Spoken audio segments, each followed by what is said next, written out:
Well, the dreadful duo is at it again.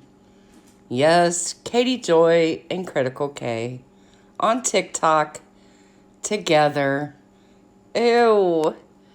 Yeah, I'm taking the hit for you guys so y'all don't have to go look at their TikTok. Oh, kind of cracks me up. This is Katie Joy's latest couple TikToks on here.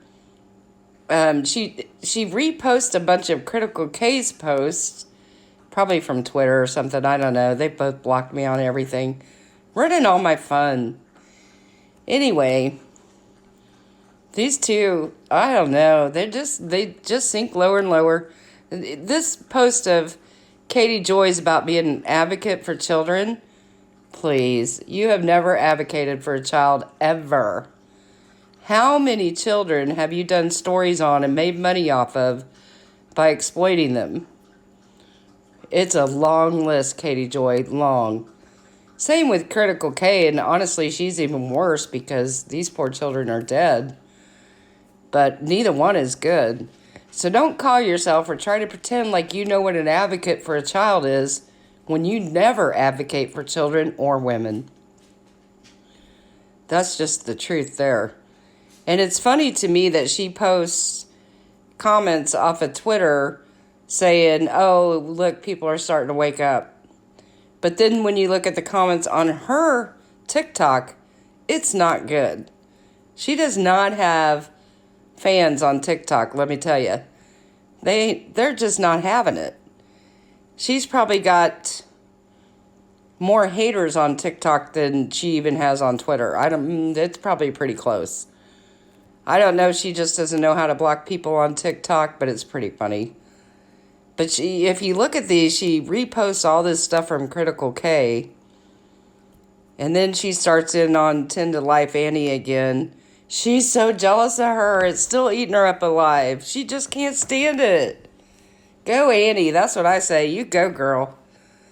Because I empower other women. I just won't empower Katie or Critical K because they're both so disgusting, in my opinion. These two, like I said, they can't get out of their own way. They're just, her TikToks, I just don't even think she'll ever understand what TikTok's really about because she does these slideshow TikToks that are just pathetic. Most of the stuff her and Kay are posting, I'm not big into that story. I've kind of deliberately kept myself out of it. So just because like I said before, I don't think there's another person needs to be in that story or making money off that little girl's story. So besides talking about Critical K and Katie Joy, the dreadful duo, I just won't get involved in it. But I know a lot of what they're saying is not true. I wonder to myself, too, that have they seen the video of the mom when she calls 911 because she's scared of her boyfriend and she's crying and he's got the baby and he's got guns and the 911 lady's like, do you think he's going to hurt you? Do you think he's going to hurt the baby? And she's bawling her eyes out and says, I'm not sure. There's definitely a problem there. So I don't know why they're trying to glorify the other woman in the story. It just doesn't even make sense. But it's probably because neither one of them do any research. Their research is just putting something in Google and seeing what's trending. It's like, what's trending today that I can make some money off of? Because that's all it matters to them. Here, I guarantee you this. If neither one of them made money off this story, they'd quit talking about it. If Critical K didn't make money off the Watts story, she'd quit talking about it. So that's why I tell people, be careful. Hate views pay the same as fan views. Anyway, I had to give you guys the lowdown on this. I know. I also wanted to talk about Katie Joy's reality show. This is so funny to me. Over the years, I have been asked to be on like 4 reality shows. Years ago, I had a miniature horse farm that was pretty well known. And I think that's why I kept getting asked to be on them. So I kind of am familiar with how they work. And the funny thing is, like, they'll send out a lot of feelers. They'll do phone interviews.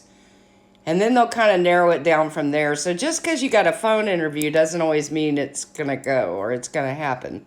It might happen, I don't know. But she was acting like it was this big secret thing. And then Repzilla posts all about it on Twitter. And it's not at all what Katie said it was going to be. But I can't imagine that there's two producers looking to do a show about YouTubers.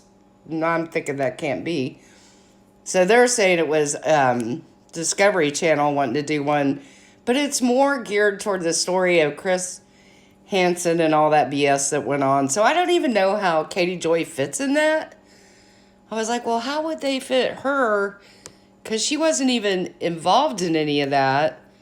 So I don't know. None of it makes sense to me. But she did get a new haircut and color, so there you go. So, yeah. I put the picture at the beginning so you could all see it. I think it's a cute cut. I think she looks better as a blonde, but that's just me. But like I said, I don't go after people for how they look, so. But, anyway, let me know what you guys think in the comments. We'll discuss this. Like I said, her TikTok's pretty hilarious. You guys, if you get time, you should go look at it because the comments are worth reading, let me tell you. Y'all have a great night.